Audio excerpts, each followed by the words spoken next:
Alright, so let me start by saying I hate HOAs. Always have, always will. I grew up in a place where the HOA would fine you for having your garbage bins out 5 minutes too early or for leaving a garden hose coiled up the wrong way. It's a scam, a glorified neighborhood mafia where the bored and power-hungry rule over the rest of us with an iron fist.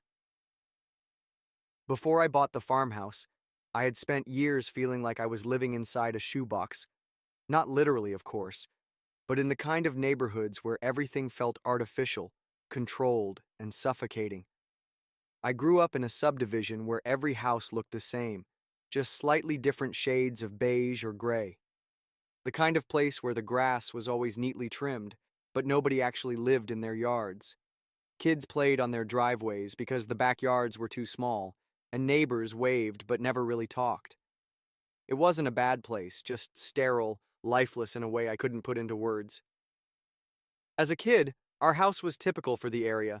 3 bedrooms, 2 baths, a neatly paved driveway, and a backyard that was just big enough for a swing set but not much else.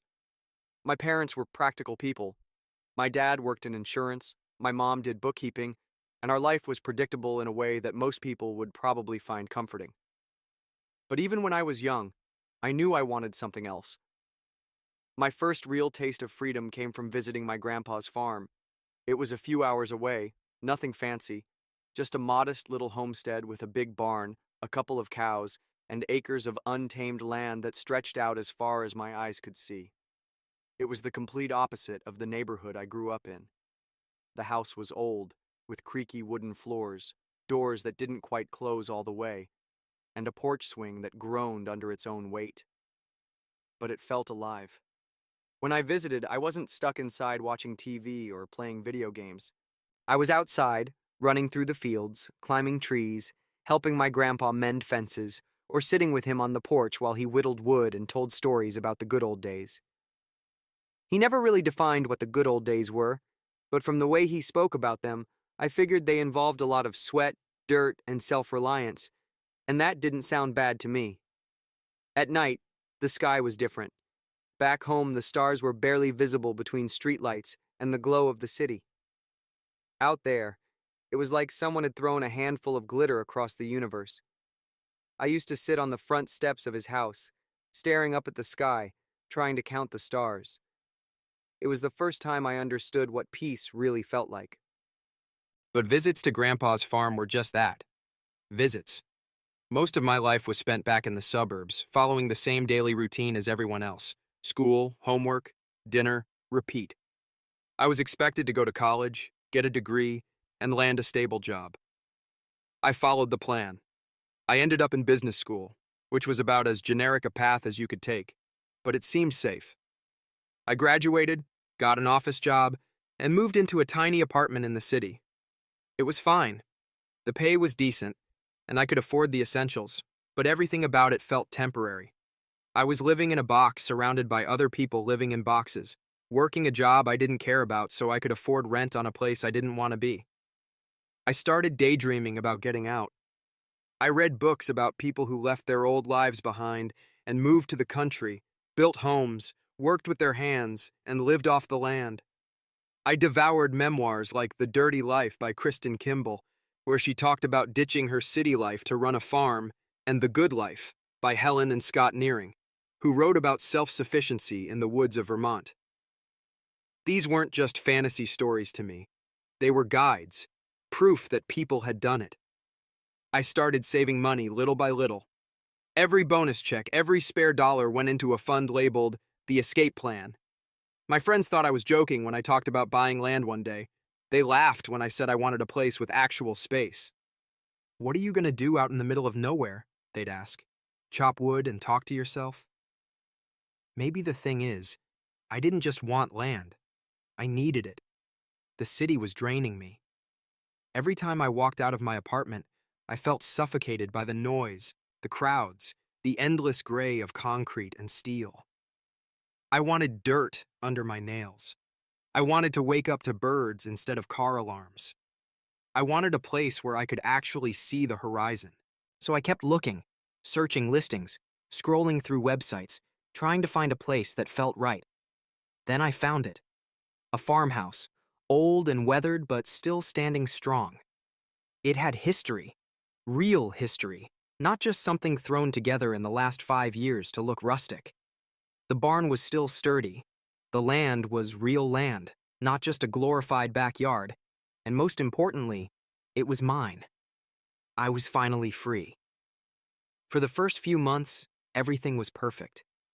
I spent my weekends repainting the old farmhouse in a nice, deep blue, bringing the neglected garden back to life, and fixing up the barn. It was good, honest work, the kind that left me exhausted but satisfied at the end of the day. Then I got the letter. It was one of those official-looking envelopes, the kind that makes you wonder if you forgot to pay a bill or if you're being summoned for jury duty. But nope, it was from a homeowners association, which was weird because I didn't live in an HOA. I opened it up, and I swear to God, I actually laughed out loud. It was a violation notice listing out my supposed infractions. Unapproved paint color. Apparently my beautiful farmhouse blue wasn't on their sacred list of pre-approved colors. Lawn too tall? I guess they don't appreciate wildflowers or the concept of a natural landscape. Invisibility from the street, what the hell was I supposed to do? Make it invisible? Livestock ownership? I had 2 goats. It wasn't like I was running a full-fledged farm. At the bottom of the letter, in bold, threatening text, was a warning.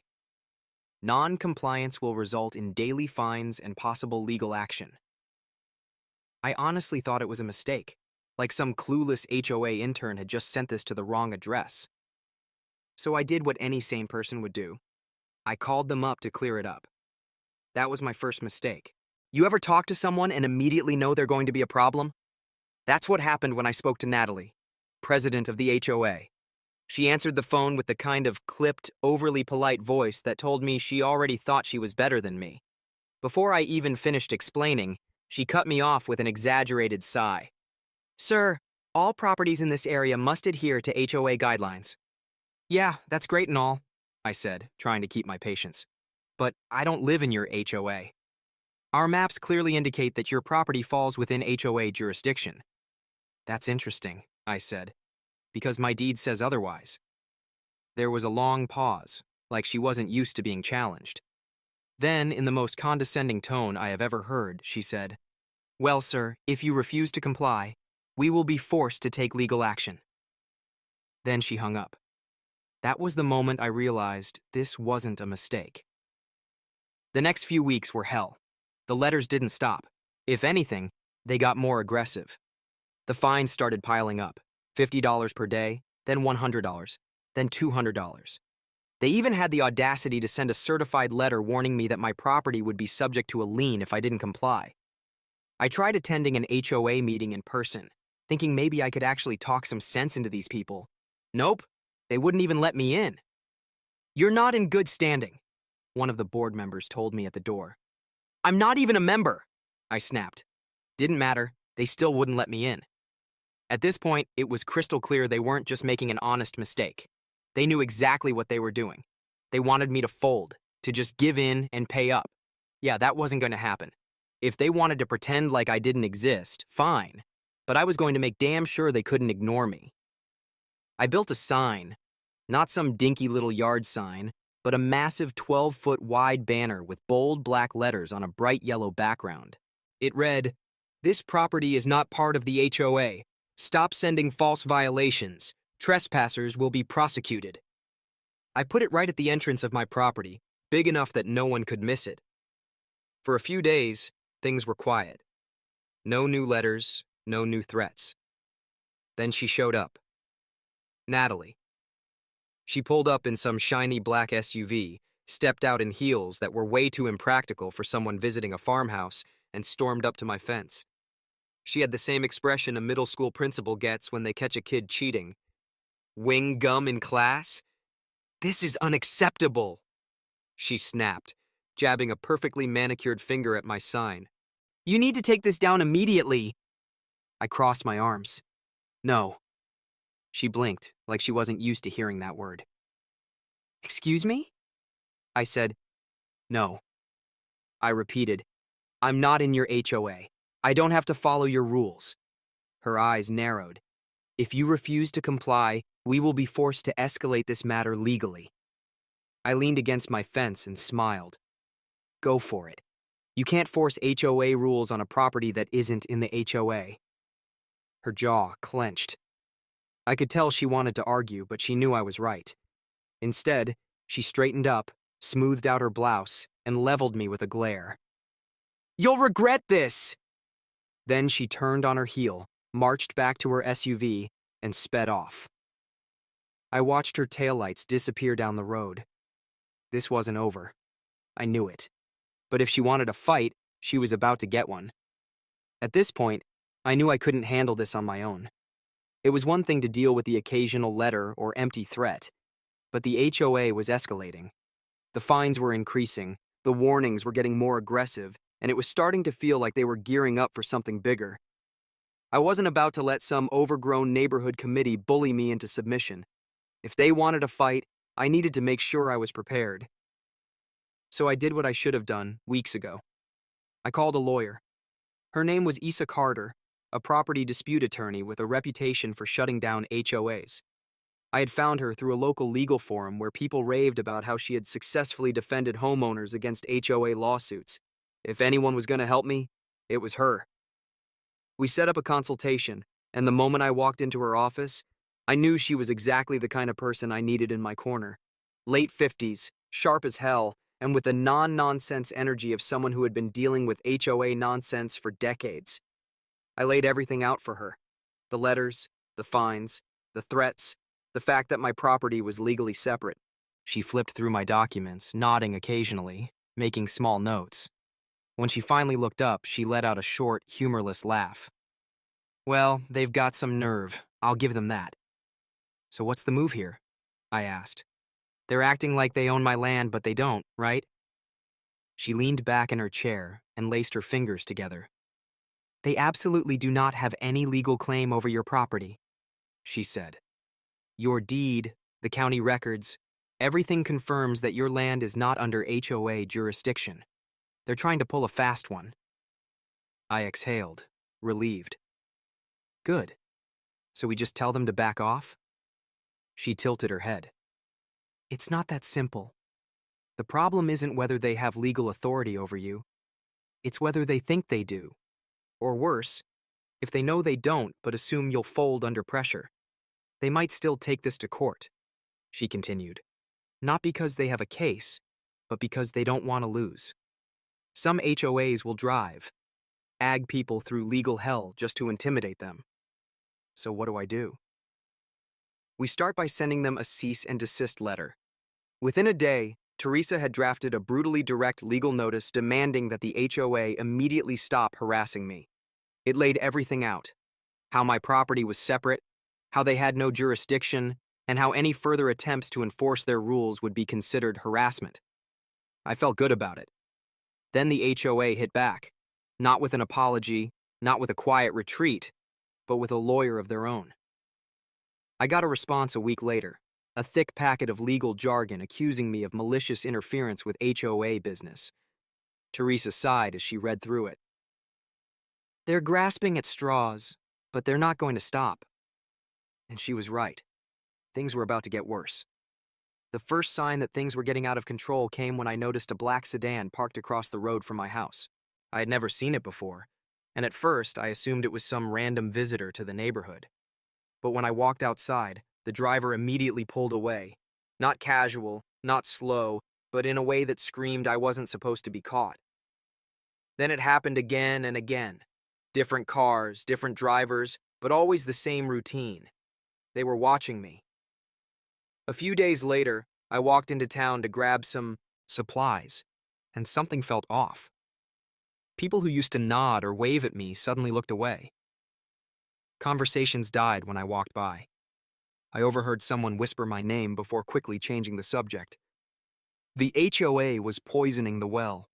I didn't even know what they were telling people, but it was working. Then came the security guards. One afternoon, I was out in the barn repairing a fence when I noticed two men in uniforms walking around my property, taking notes on clipboards. They looked official, but something about them felt off. I walked up, staying calm. Can I help you? One of them, a guy with sunglasses and the posture of someone who really wanted to look important, didn't even bother looking up. Routine inspection for what? I laughed. I'm not in the HOA. You have no reason to be here. The other guy, shorter, stockier, and clearly uncomfortable, glanced at his partner before mumbling, "We were told to check." I crossed my arms. Told by who? No answer. That was the moment I realized they were trespassing. "Get off my land," I said, my voice colder than I expected. They hesitated, probably expecting me to back down. I didn't. "You have 30 seconds before I call the sheriff," I added. That did it. They turned and walked off, but the smug one smirked at me before leaving. It wasn't over. A few days later, I was working from home when I heard sirens. Then I saw the flashing lights. 2 police cruisers pulled up right into my driveway. I walked to the window, heart pounding. Standing next to one of the officers was Natalie, arms crossed, speaking fast, waving her hands like she was giving the performance of her life. Knocked on my door. "Sir, we need to talk." I stepped outside, keeping my voice even. "What's this about?" The officer glanced back at Natalie, then said, "We have reports of harassment, failure to comply with regulations, and hostile behavior toward the HOA." I almost laughed. "Are you serious?" Natalie jumped in, eyes full of fake concern. "We have documents proving his property falls under HOA jurisdiction. He refuses to comply, and frankly, his behavior has become a danger to the community." A danger? I had barely spoken to anyone since this started. One of the officers rested a hand on his holster. That's when I realized how bad this was about to get. They weren't here to talk. They were here to take me in. Panic surged through me, and before I could think, my feet moved. I bolted back inside and slammed the door shut. Big mistake. Immediately, I heard shouting. "Sir, step out of the house with your hands up!" I felt like an idiot. Now it looked like I was actually guilty of something. I forced myself to take deep breaths. Think, Willie. Think. I grabbed my property records, every document proving I wasn't under their jurisdiction. Then, carefully, I opened the door again, holding the papers up in clear view. The younger officer immediately shouted, "Drop everything and step back!" I kept my voice calm. "These are my property records. They prove I'm not under the HOA." The older officer exchanged a glance with his partner, then took the papers from me. For the first time, Natalie looked nervous. The tension outside my house was so thick you could have cut it with a knife. The younger officer was still gripping his holster, eyes locked onto me, while the older one flipped through my documents. I stood perfectly still, my hands up, my heart hammering so loudly I could barely think. Then something changed. I saw it in his face. First his furrowed brow, the way his lips pressed together as he read my property records. He turned a few more pages, his eyes scanning the deeds, tax assessments, and county records that proved beyond a shadow of a doubt that my land had never been part of the HOA. He looked up at me, then back at the paperwork, flipping to the next page with deliberate slowness. His partner, who had been acting like I was public enemy number 1, finally took a step back, his aggressive stance loosening. The older cop finally sighed. "Well, damn." He turned toward Natalie. "You want to explain this?" Natalie, who just seconds ago had been full of righteous fury, suddenly looked like a deer in headlights. She stammered, her eyes darting between me, the cops, and the growing crowd of neighbors who had gathered on the sidewalk. "I assumed his property was part of our development." The older cop's jaw clenched. "You assumed?" Natalie swallowed. "Well, our plans include the land, so naturally—" He cut her off. "Your development plans do not override legal property records." He waved the papers at her. "These records prove he is not and never has been under your authority." Natalie's mouth opened and closed like a fish gasping for air. I couldn't stop the smirk creeping onto my face. Checkmate. Then came the real hammer. "You falsely reported a crime," the officer said, his voice deadly serious. "You told us this man was harassing people and refusing to comply with regulations that don't even apply to him." I didn't mean. You wasted police resources. You created a false legal claim against a private citizen." He snapped the folder shut. "And that's just the beginning of your problems." For the first time since this whole nightmare started, I felt something close to relief. The cops weren't here for me anymore. They were here for her. Silence fell over the crowd. The neighbors, many of whom had avoided me for weeks out of fear of HOA retaliation, stood watching. Some of them, I realized, looked angry, not at me, but at Natalie. She turned toward them as if expecting someone to step up and defend her. No one did. Even her most loyal supporters, the ones who had nodded along at meetings, the ones who had blindly followed every ridiculous rule she enforced, stood there in uncomfortable silence. She was alone. The officer gestured toward my property. "This is his land. You have no right to be here. Leave immediately or face trespassing charges." Natalie went pale. I just... The younger cop, clearly done with her nonsense, pointed at her car. Now her face twisted in rage as she turned back to me. But she didn't say a word. For the first time, she had nothing left to threaten me with. I smiled. She stomped toward her car, slammed the door shut, and sped off down the street. As soon as she was gone, the older officer turned back to me. "Sir, I apologize for the misunderstanding." The younger one, who 5 minutes ago had been acting like I was a criminal, nodded. "We'll update our records so this doesn't happen again." I exhaled. I'd appreciate that. And just like that, the war was over. Or at least Natalie's war was. The HOA was another story. It didn't take long for the fallout to start. By the next morning, the entire neighborhood was buzzing. The HOA board called an emergency meeting, and for the first time ever, it wasn't about someone's lawn being too long or a mailbox being the wrong color. It was about Natalie. Word had spread fast. People who had blindly followed her before now saw her for what she really was, a power-hungry liar who had nearly dragged the entire community into a lawsuit. The vote to remove her as president was unanimous. By the end of the week, Natalie was out. By the end of the month, she had moved out. Her replacement, a guy named Russell, was older, reasonable, and nothing like Natalie. A few days after his election, Russell knocked on my door. When I opened it, he held up his hands in surrender. "Before you slam the door in my face, just hear me out." I smirked. "You've got 30 seconds. He chuckled. "Fair enough." Then, in a tone that actually sounded genuine, he said, "I want to apologize on behalf of the HOA. We screwed up." I studied him for a moment. He didn't